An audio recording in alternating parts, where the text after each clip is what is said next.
Hail, hail, the Celts are here, and what the hell do we care now, guys? It is the long-awaited Champions League Play-off final qualifier, whatever we're calling it nowadays, as Celtic welcome Kairat Almaty to paradise for the first leg of our two-legged play-off affair to get into the Champions League stage proper. And although the main conversation, the main noise going into the game has been around undone transfer business as of yet to be done, it is going to be all down to business for Brendan Rodgers and the boys. This is a game that needs to be won on the park with the players that are available. In the video today, we're going to preview the first leg, what we expect from Celtic and what to expect from the opponent as well. At any point in the video, if you do laugh, you learn, you like something or whatever, please do like and subscribe to the channel for more content like this. Get into the comment section. I want to see score predictions, man of the match shouts, and wild takes for what we're going to see in this one, because this is a game that really could go a number of different directions, and it's always exciting to see what you guys are thinking and feeling in the comment section as well, of course. But let's just get stuck straight into this one, because Kairat Almaty is not a household name to many Celtic fans, and is a very tough team to do an in-depth kind of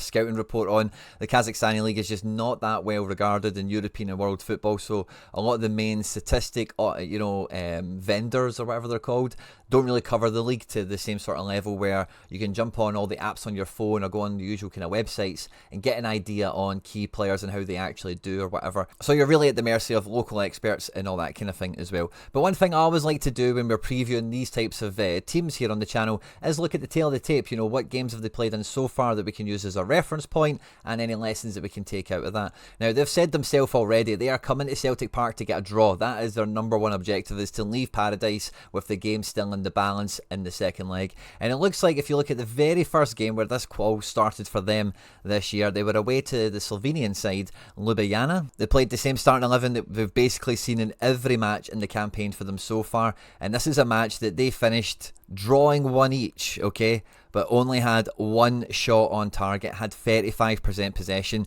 and you can tell they've came into this match to just shut up shop, get out of there with a draw if they can, and get it to the second leg, where they would eventually become 2-0 winners, eliminating Ljubljana on a 3-1 aggregate score. They got the decisive goal very early in the match, put the icing on the cake before the end of the first half, and the statistics, again, 2 shots on target, a very even game, with Ljubljana coming into this one each before a ball was kicked. You know, they were still in the tie, they were still fighting for it the whole way, and possession, you know, didn't go their own way.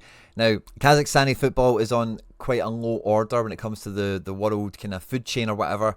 Slovenia's not too far ahead. Neither is Finland, which was the next destination for Kairat. They went away in the first leg to play cups in Finland, and the goals didn't come until the second half, you know, so the first half, as we look at the statistics here, was a bit tighter. It was a bit more of an even contest. You can tell neither team wanted to concede the first goal, but after the goal started going in, you can see as an overall across the match, Kups never really got a stranglehold of possession, never really dominated the game, and although they got more shots than Kairat here, you know, it was maybe a bit more of an even encounter despite the scoreline suggesting otherwise. And then it's deja vu for the return leg back in Kazakhstan. They win 3-2 to qualify to win through, 3-2 overall in the aggregate. They score within the first 10 minutes again. Now, this guy Satpayev, I'm not too sure how you say it, is a bit of a wonder kid they maybe have within their ranks, a guy that does profile very well. And when I've kind of did my due diligence on, you know, the sort of sources and reference points I kind of go to, this is a guy that people are talking about and might be someone for us to watch out for in this match in terms of that next player that Celtic play against and then get linked to transfers for forevermore. And you can tell the away trip here for the Finns did not go very well. Kairat dominated the ball and really went into party mode. You can feel, you know, once they started to gain momentum, overturn that scoreline, they were just raining down shots on the goal and eventually, you know, made it count. So they've played a Slovenian team, they've played a Finnish team, and then they play a team that we recognise and know from last year, Slovakia's own Slovan Bratislava. Almost tripped up on that one, maybe I still just about did. The first leg, they did play at home in this one and they won 1-0. Now, Bratislava, you'll remember as well, I referenced this somewhere, I forget it was on this channel or maybe somewhere else, but we played Falkirk in the Cup last year around the same time as Bratislava, and Falkirk at that time were better than Bratislava. We absolutely took Bratislava to the cleaners, and Falkirk gave us more of a game back then. In the first leg of this, it's also a gruelling away trip. Kairat really went for it. They only won 1-0, but Bratislava were really backs against the wall for large periods of this. They got a bunch of shots away, dominated the corners and all the rest of it, before then coming to the second leg to win eventually on penalties, because although they won 1-0 in the first leg, within the first half here, Bratislava had made it 1 each on aggregate, and then, you know, the game kind of spilled all the way through on the same scoreline, ultimately until penalties. And considering how many minutes of football was played in this game, the fact that they only created, and again, the temperature of the match, the fact that they only created 2 big chances against Bratislava, I'm not particularly worried about their attack. I'm not too particularly worried about their defence as well, from what, again, the level of opponents that they're playing against. Now, I can hear a lot of you already shouting at me, Quinny, don't take these teams for granted. And, you know, I'm a card carrying member. I've got the ticket stubs. I was there for Maribors and Malmos and Moldas and, you know, you name it. I've seen all this happen before, blow up in our face. I get it. But this is the squad that we're going to be taking into the game, and, you know, there's not that many actual talking points for who could play, who might play, etc. And, you know, being a Celtic player is about winning cup finals, and for us, virtually every game is a cup final. Every game we play domestically against any team, you pick them, it's the biggest game of the year for them. Beating us is like winning a cup final in terms of the meaning and the amount of energy and effort that all these teams put into playing against us week in, week out. We are used to this. And for Kairat Almaty, they're going to set up, like they've already somewhat announced, to get out of paradise with a draw. This is a 2-legged cup final for them, the biggest game, you dare say, in their history, because if they were to eliminate us and get to the Champions League proper, they would get all that money that we're after. Maybe not quite all that money, because we get more, because, you know, we're a bigger team and coefficient points and history and yada yada, all that stuff that comes into the payments, don't get me wrong, but this is the biggest thing ever for them, and we are used to dealing with opponents that are doing exactly what they're planning on doing. Now, they're going to line up probably in a 4-3-3. I do expect them to be like a 4-5-1 off the ball, but I think when we're coming out from the back, they're probably going to try and press us. They're probably going to try and force an error or two and try and get a goal, because I think if they're imagining leaving the game with a draw, they probably don't think they're going to keep a clean sheet, so they will have in their head, we need to get a goal from somewhere. And I think the first thing they're going to think about is forcing mistakes, secondary to probably set pieces and that sort of thing. And I genuinely think we just front to back are too good to banana skin on a team like this, sincerely. I think, like, I don't know why I left Sinisalo on this. It's obviously going to be Schmeichel and goals, okay? But I genuinely think, even just looking at this setup for defence right now, I genuinely think this is the best defensive department that we've had at Celtic, probably this millennium, you know, for every single position, and even with the exception of left back, which, you know, we can maybe chat about later on to some extent. It will have an impact, I think, on Brendan's decisions for the starting 11. But even having Trusty and Scales, having two guys that are basically just as good as each other, and then behind Vickers we've seen a very impressive performance from Dane Murray against Falkirk, and we've also brought in a young prospect from Man City who's got very good credentials coming out of England. And then Alistair Johnson and Kieran Tierney, I love Mika Lustig, I love Dizagiri, don't get me wrong. I don't think we've had a better left back or right back, or a better left back right back combo than what we've got here right now. I don't see us conceding against a team like this. I see us dominating the ball the same way that you've seen them forfeit possession against a Slovenian team. And we, with all the problems, we'll talk about the forwards in a minute, that we even perhaps have, we're a well-oiled machine. You know, this is going to be Celtic Park under the floodlights, and, you know, we've danced this dance before. We know the tune of the music to go to. And when you've got a defence that's rock solid, whether it is Trusty or Scales, I do think, you know, it makes the most logical sense in so many ways that Scales will start this one, because I think we know Tierney is not going to play 90 minutes in this. I dare say I don't even expect to see Tierney play against Livingston, the way his kind of match progression is went, and the minute management we're probably going to have to give to him. So we know at some point in this game Scales is probably going to go to left back and Trusty will play in centre back here. And we've seen for the two league matches certainly that the managers preferred to start with Scales before moving him out left and bringing Trusty on from the bench. But Trusty against Falkirk, for me, I just think, like, he looked great in pre-season. He had an extra level of push in the team as well, where we spoke about the fact he even won a corner or two for us in the post-match breakdown. But I think because this team will try and get at us and will try and counter-attack and will try and break into spaces, it's a real coin toss between the two of them.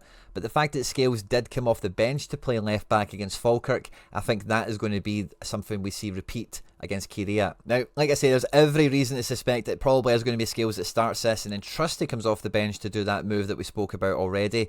Scales Scales, again, is more than proven in Europe, everything that goes around that. But I think it just feels like it's more of a Trusty match in this one, especially with Trusty not starting the season after having a good pre-season. You can imagine part of the manager's plan with him is the Champions League matches to get him ready for it, and to have Scales ready for it as well, because it'll be very important that Scales can come on later for Tierney and do his absolute best in at left back, for what that's worth. Now, when it comes to midfield, of course, McGregor is nailed, as is Hatate, who got a full rest against Falkirk, which is great to see. And, you know, Negren made his wee cameo. Again, I think Negren is going to walk into the midfield here, and it is going to be about us attacking for the most part, because we should have 60 to 70% possession, and we want our attacking playmakers to be supporting the front line that we have to make all the opportunities that we can. Now, I do think Engels is in the picture and is in the conversation, especially if you do fancy Negren to actually start right wing, which I don't think is going to happen. I think Engels has had a really good energy around him, and similar to what I just said about Trusty, you could imagine the manager's plans being laid out to the player as you will come in for the Kairat game and then this game and then that game and whatever, but you'll start on the bench, we'll bring you off the bench, we'll manage your minutes, we'll manage your season accordingly. You can imagine that's the way the squad is being optimised up to this point, really, to make sure we can compete in every match as strongly as possible. But I think there's just more that points to Negren and Hatate starting this game with the view of run the show, going when is it, even in the first half. Brendan post-match at the weekend was talking about how this season, he kind of intimated that last season it was like the first 10 minutes of the game he wanted a really fast start, he wanted high energy, whereas he said this season they've had a change of slight focus to really empty it, really push it in the first 5 minutes to really go into top gear, really turn the heat on the opposition.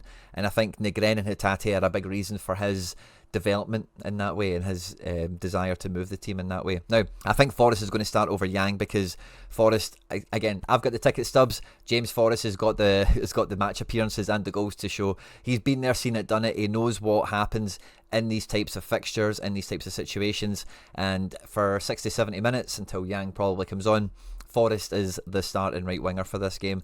Daizen Maeda, of course, is basically the first name on the team sheet, isn't he? Now, I do think there's all eyes on the striker here, because Adam Idah didn't play against Falkirk at all. Now, we went live to do the preview for it, and we asked you guys in the live chat who would be the two strikers that would play Falkirk. The number one thing you guys voted for was Idah and Shin. In fact, we got Kenny and Shin being the two strikers that played. Rodgers did say before the Falkirk game, and again, we've maybe referenced this already in the video or maybe in previous content, but that team does have one eye on the Livingston game for how he's going to have to manage the squad and whatever. So I think between Kenny and Shin, it is about who beats who out to maybe start the Livingston game, or to be the guy that comes off the bench for Livingston, or even for this Champions League game.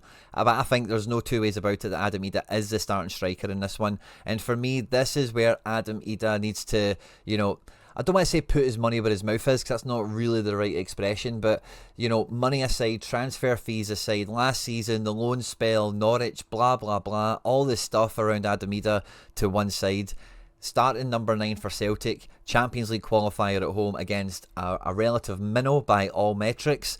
He has to be a match winner. He has to hit the back of the net in this game. He has to be a handful. He has to do everything and anything you would expect any Celtic forward that we've had in the club for the last however long to do in these types of games. They're not, you know, Celtic forwards are quite often the main man in the team, the star attraction, the match winner, but they're not always. We have had some strikers that have been slightly more passenger-esque, and some of the supporting players have been the ones that have really pushed the team over the line and helped to maximise what we get out of the striker. And maybe that's what we need, because this team, the way Daizen against Falkirk as well, I didn't really mention it in the post-match breakdown, but Daizen had a lot more freedom to kind of get in and around the front line here.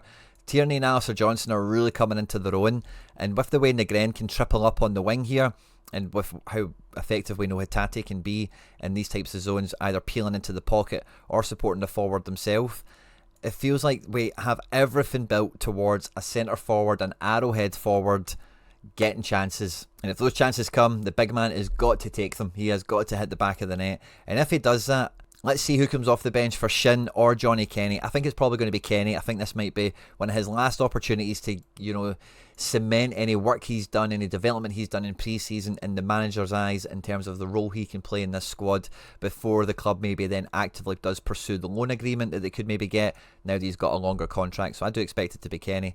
But I think with a team like this, with how we're set up to play, how we have been playing recently, level of opposition taken into the equation, I think this is going to be a really good game. I expect us to come out the trap swinging. I think we're going to score a lot of goals without it being like a glut, without it being an absolute steamrolling. I don't think it's going to be anything incredible like 6 and 7s or anything like that.